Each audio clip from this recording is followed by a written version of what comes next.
Hi guys, I'd like to try another vegan confession today, and I want to talk about mental health because I'm sort of a new vegan, and I'm kind of in that angry vegan phase where I need to wake up the whole world about this matrix that is around us that we need to wake up from.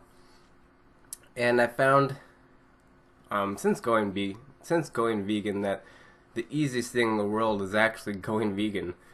Changing what you eat, what you buy, um, your philosophy on life, and how your actions affect things. That's been really easy and completely freeing, and I would never ever change that. It's been the best thing that's ever happened to me, so far at least. Uh, but the biggest difficulty for me, and I'm sure it has been for others, is apathetic family and friends. Because once you have seen what happens to the animals out there that make it to our plates eventually and what they're put through, once you see what exactly you are supporting by buying those products, you can never go back. And I think for most people who consider themselves morally sound people, once they see that, they feel compelled quite strongly to reach out and show as many human beings as they can, because I deeply believe that at the end of the day we're all actually pretty compassionate people. We just do things that aren't as compassionate as they could be simply because we don't realize it. So here I am, I'm a new vegan, I'm up with all this energy and I want to shake everybody awake. And as I've heard many people say, the hardest people to get to listen to you are family and friends. And I'm sure there are many reasons why, but that's really unfortunate because I think a lot of our mental health depends on our family and friends supporting us and being similar to us. I wouldn't have the friends I do if I thought they had different values from me, and I wouldn't be as close to my family as I am, which I'm really close to my family. I'm very lucky to have a very tight-knit family. I wouldn't be as close to them if I believed they had different values from me. We have very, very similar values all the way down to the base.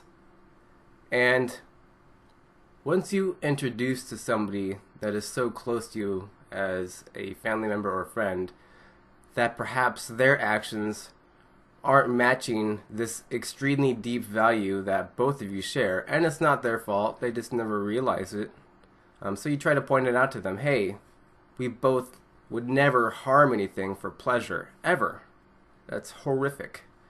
But I've noticed that when we buy these things, although we don't realize it, we're actually supporting somebody else harming creatures for our pleasure. And it's really only for our pleasure. It's because we find buying these products convenient, or we find them tasty, or we've just never thought about buying something else, or we're just reluctant to change because it might just require a little bit more thinking than your everyday life. But, once you do that small thought of, hey, maybe I'll walk over to the almond milk instead of the normal milk, or the cow's milk, or if I just walk over to the tofu instead of the meat, or the fake burgers instead of the real burgers, or, anything else like that. It just requires one step to go out of your way and look for those cruelty-free foods. It's so easy. Once you do it once, you're set for life.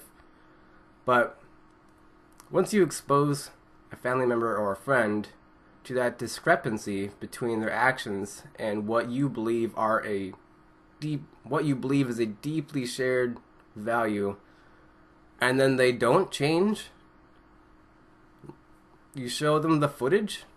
Like, first of all, getting a family member or a friend to watch something willingly that is so impactful as factory farm footage, that in itself is rather difficult, because they probably know they're not going to like what they see.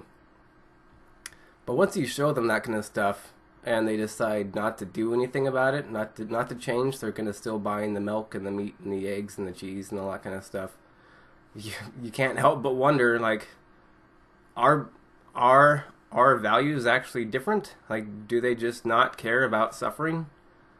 And if they don't, can I be their friend? Like, sure, maybe we both like video games or the same movies or the same books or whatever, and that's cool. But at the end of the day, you know that person's gonna go home and be complicit in cruelty. And so while in the moment you might be able to enjoy their company, there's that thought in your head at all times. I know they're gonna go home and do something that supports cruelty. It's the same as if you had a buddy who you learned went home every night and beat his wife. Sure, that might not affect your everyday life. You might never actually see it happen. But if you know that every night he goes home and beats his wife, you're gonna pause and be like, who is this dude? Can I be his friend? Like, obviously I have to try to step in and stop it, because this is cruelty on the worst level, and we can't just let it happen. We have to say something. And if at the end of the day it turns out their value is not the same as yours, they don't care about cruelty, then you can't help but wonder, I guess maybe I don't need this friend.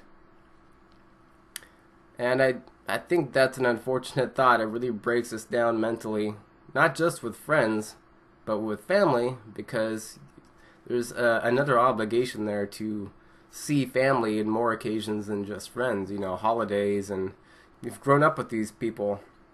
Even if they're not as close to you as some of your friends, which they might not be, you have a deeper connection to them than probably anyone else on the planet a lot of the times. So yeah, despite the misfortune of maybe seeing your friends and family in a shocking new light, one that you probably aren't too okay with, at least not nearly as much as before, I do believe that in order for us to remain sane and not be cut off from everyone forever, I recommend trying to hang on to those relationships anyway. Even though while you're hanging out with them, in the back of your mind you're thinking, 3 hours from now they're going to go be complicit in cruelty. It's easier not to have those thoughts if you're not around them during meal times. As I've mentioned before, for my own sanity more so than anything else, I've not been in the presence, I've removed myself from the presence of family and friends when I know that they're going to be eating things that are going to trigger hateful thoughts in me. Some personal history. I've pretty much been a pessimistic loner for most of my life.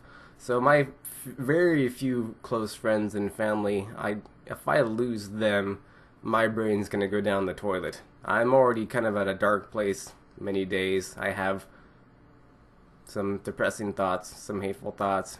I don't need more of them. It was tough to swallow this pill when I started having those thoughts, those bad thoughts about family and friends, because I was thinking, wow, I already don't have a reason to go on in this world most every day, and now I have less of a reason if I just learned that none of my close family and friends actually share some of my deepest values.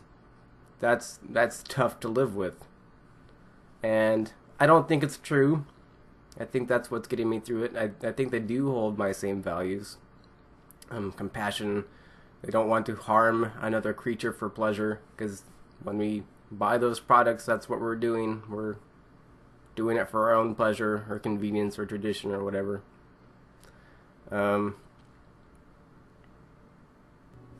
Getting back to my train of thought, I don't actually think we have different values from our friends and family, even though we've discovered this discrepancy. I think they just haven't realized that their actions might not align with the values that we both share yet. Obviously, we try to get them to see it, but it might take years for them to finally accept the fact that, wow, maybe my friend who sounds like a bullhorn has something valuable to say. I think it's probably easy with close friends and family to ignore these radical changes in their friends, because they've known this person for years already. They have this idea about them. They know who they are, and if there's a sudden change in them, there's probably a lot of temptation to write it off as he's got this new idea that he's passionate about for a week. We'll wait it out, and then he'll be back to normal again. What they probably don't realize if you're vocal like me about this change, that this is a new person. You're a new person now. They're not the same. You are not the same person they befriended or that they grew up with. In some ways, you're radically different. And so they can't just continue expecting the relationship to get back to normal once this idea is out of your head or once you've calmed down. Because that person before, that's gone. You've woken up to something that you can't go back to. So I think that's probably why there's a lot of resistance from friends and family, is that they feel they know you and this isn't going to stick. Or this is a silly thing in their personality that's standing out, but I can just ignore it because it's just a small thing. It's not. It's changed my life. It's changed other people's lives. I think about this stuff day in and day out, and I'm a new person. And if I want those friendships to be anything like what they were before, I'm going to have to form some of them over again just a little bit, piece by piece. So yeah, I had those dark thoughts, and just know that if you're out there having them too, you're not alone. It's helped to find new friends, so you're not completely dependent on those ones that you now see in a new light. Get on YouTube if this is one of your interests. Get on Facebook, join Facebook groups, join meetup groups. You'll make some new friends, and those new friendships will create new opportunities for activities that are more fulfilling. With the friends I've made, have started doing activism. That's really helped me quite a bit. And now I actually don't talk to my friends nearly as often as I used to, my older friends, on social media and stuff, because when I see them interacting with other people about everyday goofy things, but they don't care about the larger issues that are brought up on, either in conversation or on social media, it pisses me off, because, it sends a message that they care about these unimportant things in life, but they don't care about the important ones. And that behavior, obviously stirs up negative emotions. But with the introduction of new friends, I can have those meaningful conversations, and my mental health can remain afloat, at least. I also want to add that there's sort of a theory out there that there are a few common stages to waking up as a vegan. You're coming out of the matrix. And the second one is the angry, hateful vegan stage. And honestly, I'm probably still smack dab in the middle of that, seeing how my thoughts go every day. And the theory holds that the next stage after that is a sort of coming to terms with the world, becoming more peaceful and calm about everything and the situation the world is in, being more compassionate and understanding and non-judgmental, so that it's easier to get through the day with all those people that are doing other things than you would like, but you don't judge them too harshly, and you go about it in a peaceful manner. I hope that stage is coming for me soon. Sooner rather than later would be good. But I also kind of worry that if that happens to me, if I become more complacent and less emotionally charged, whether that's anger or depression or passion or whatever it is, that I might not be as engaged.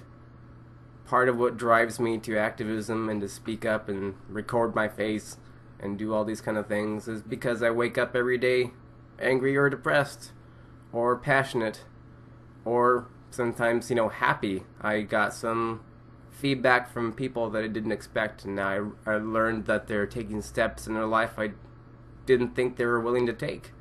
When you get that sort of news, oh my God, you are over the moon. So there are those days too. So I don't know if that third stage is going to help or hinder in the end. If you're there and you've been through all this, let me know. I'll leave some comments. If you're where I'm at and you find yourself angry and hateful and depressed a lot of the time, just know you're not alone. And you can come talk to me in the comments as well, or or wherever you like. I'm sure there are a ton of us out there, and you're not the only one. Just keep your chin up, I guess, and find us. Find other people who are in the same mindset and spot in life that you are, so that you don't wake up every day thinking, wow, I'm even more alone in this world than I thought. You don't have to think that. It might look like that because your friends and family aren't where you're at, but there are others out there, like me, like some of the people I've met, that they're in a place like you are, trying to figure out where in the world they fit now, because the world looks so much more different. But anyway, you guys take care. This was sort of a sadder one, but it's honest. I'll see you later.